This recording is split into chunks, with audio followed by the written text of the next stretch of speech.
Today I'm making a whole bunch of Bierocks. They're also called Runzas, I believe in Kansas, but I'm not sure. But you also can call them a stuffed roll. This is what it looks like. It has a filling. The filling is flexible. I'll make it with ground beef and sauerkraut today because we really like the sauerkraut in it. They're soft and delicious. Let's make them.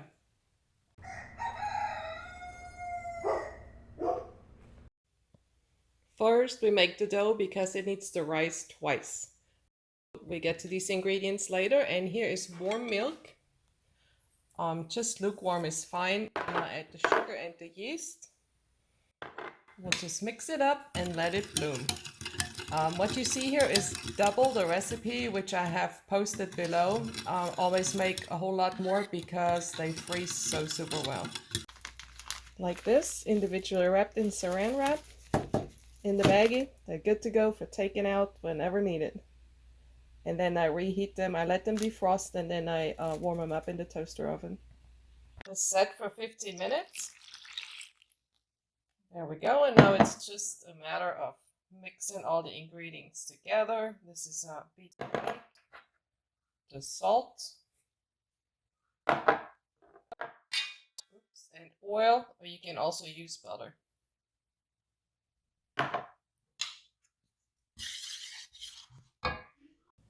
So I got a good workout, but it's now a nice smooth dough.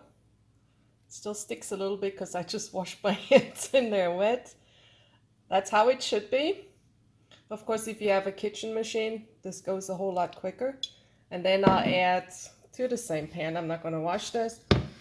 I'll always add some olive oil, roll the dough around, and then cover it up and let it rise for about an hour until it's about doubled. And then we have to punch it down.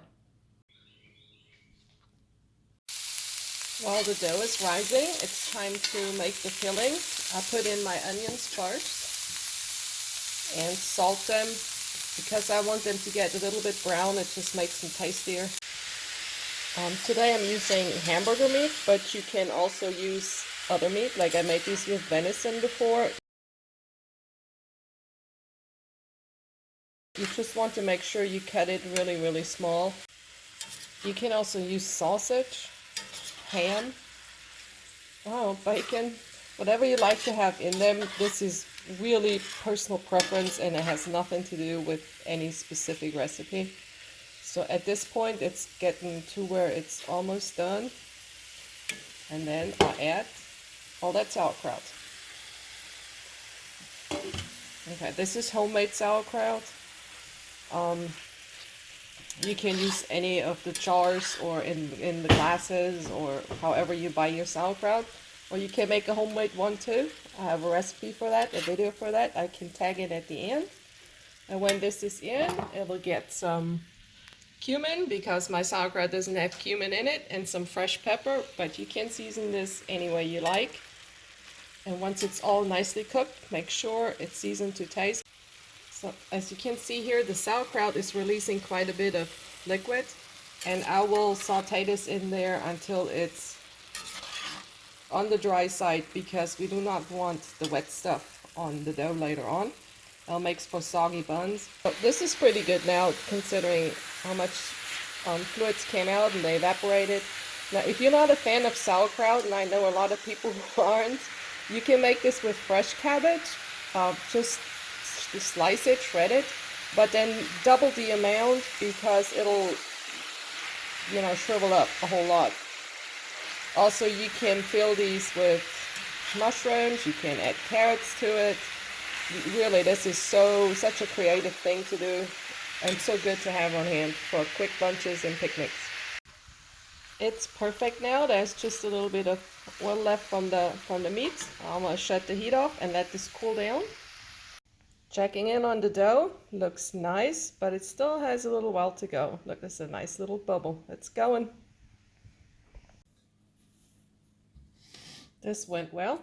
Now it's time to punch it down, get the bubbles out, and then we'll knead it through thoroughly one more time and let it sit again. This time maybe 30 minutes. That should be good. So I kept the filling in my pan to let it cool down. Of course, if you think it takes longer, put it in the refrigerator. But I forgot to put the mustard in. We're almost ready to construct these guys. This is 2 eggs we need on top. And also I put seeds on it. You don't have to do this, but I think it looks neat. So I use black and white sesame seed and some chia seeds. Here we go. Taking that dough out. Now remember, this is a double portion. So I'm going to cut this in half. I don't have a bench scraper, so I use my spatula. There we go. This one goes back. And now we need to cut it in 8 portions. Because it makes 8 buns. Of course, if you like smaller buns, make smaller buns.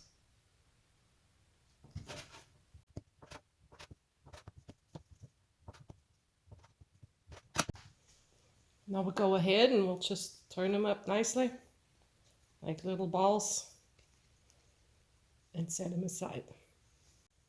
Take cling wrap or a moist dish towel to cover them up so they don't dry out while we're constructing the little thing.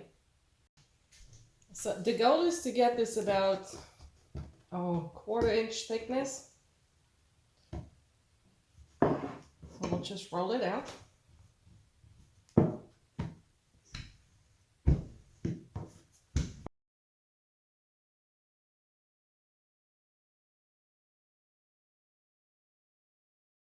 It doesn't have to be perfectly round, but it sure helps if it's somewhat round. Okay, so this will shrivel again a little. That's pretty good, because see, they're gonna come up like that. Now, what we need to do though, you put it in shape. I want the edges about 1 inch at least on the outside. I want that thinner, because we need to pinch this together on there. Now it's time to put the filling on. And you can be nice and generous with that. But so I used to divide up the filling, but now I'm just eyeballing it. It works too. If you want to be precise with this, divide it up in 8. Keep it separate. Lift this up, and then we'll take these sides, pull them in.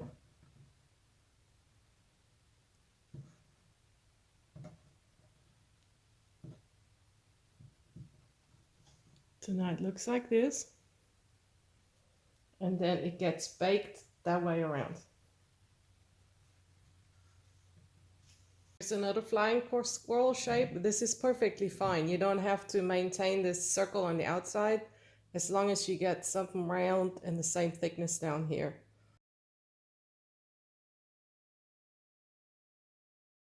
And this dough sticks really nice to get to itself, so you don't need to worry about putting water on or egg white or anything like that. And you pat it kind of in a nice shape. There we are. And that's the back side. But once this is done, nobody looks at the back because we make the top so pretty. So all that's left is give them a nice brushing with the egg wash. Be generous on the outside too, so they brown equally. Pop the seeds on. Oops, that was loud. And then they go in the oven. And then we'll cut one open, see what they look like. These just came out of the oven. And the next batch I had just went in. So if you make one batch, this is what you get. 8 of these, filled with whatever you like, but I really recommend the sauerkraut ground beef. So good. And this is what they look like when you forget to put the seeds on. Not that bad either. Nice and smooth like a dinner roll. This is what it looks like. They're soft and delicious.